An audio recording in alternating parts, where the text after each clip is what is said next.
এভাবে এত ধর্ষণ মামলার বাদীকে বিয়ে করলেন গায়ক নোবেল। গায়ক মাইনুল হাসান নোবেল তার বিরুদ্ধে ধর্ষণের মামলা দায়েরকারী মহিলাকে বিয়ে করেছেন। বৃহস্পতিবার কারা কর্তৃপক্ষের তত্ত্বাবধানে কেরানীগঞ্জ কেন্দ্রীয় কারাগারের প্রধান ফটকে বিয়ের আনুষ্ঠানিকতা সম্পন্ন হয়। সেই সময় মামলার বাদী নারী সিঙ্গার নোবেল এবং উভয় পক্ষের 2 জন করে 4 জন সাক্ষী উপস্থিত ছিলেন। ঢাকা বিভাগের কারা মহাপরিদর্শক জাহাঙ্গীর কবির প্রথম আলোকে এই খবর নিশ্চিত করেছেন। এর আগে ধর্ষণ মামলায় গ্রেপ্তার নোবেলকে ধর্ষণ মামলার বাদীর সাথে বিবাহের অনুমতি দেয় আদালত। নোবেলের আবেদনের পরিপ্রেক্ষিতে বুধবার ঢাকার মুখ্য মহানগর হাকিম আদালতের ম্যাজিস্ট্রেট নাজমিন আক্তার এই আদেশ দেন। ঢাকা মেট্রোপলিটন পুলিশের অপরাধ ও তথ্য বিভাগের উপপরিদর্শক ইলা মনি প্রথম আলোকে এই বিষয়টি নিশ্চিত করেছেন।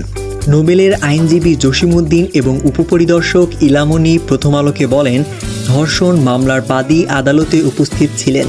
অভিযুক্ত গায়ক নোবেলের আদালতে লিখিতভাবে বিয়ের অনুমতি চেয়েছিলেন। এরপর আদালত কারা কর্তৃপক্ষকে বাদী এবং আসামি উভয়ের সম্মতিতে বিয়ের জন্য প্রয়োজনীয় ব্যবস্থা করার নির্দেশ দেন। উল্লেখ্য এই যে ধর্ষণ মামলায় গ্রেপ্তারের পর থেকে 20 মে থেকে গায়ক নোবেল কারাগারে আছেন। সেদিন তার আইনজীবী আদালতে দাবি করেন যে অভিযোগকারী মহিলা আসলে নোবেলের স্ত্রী এবং তিনি তাকে ধর্ষণ করেননি।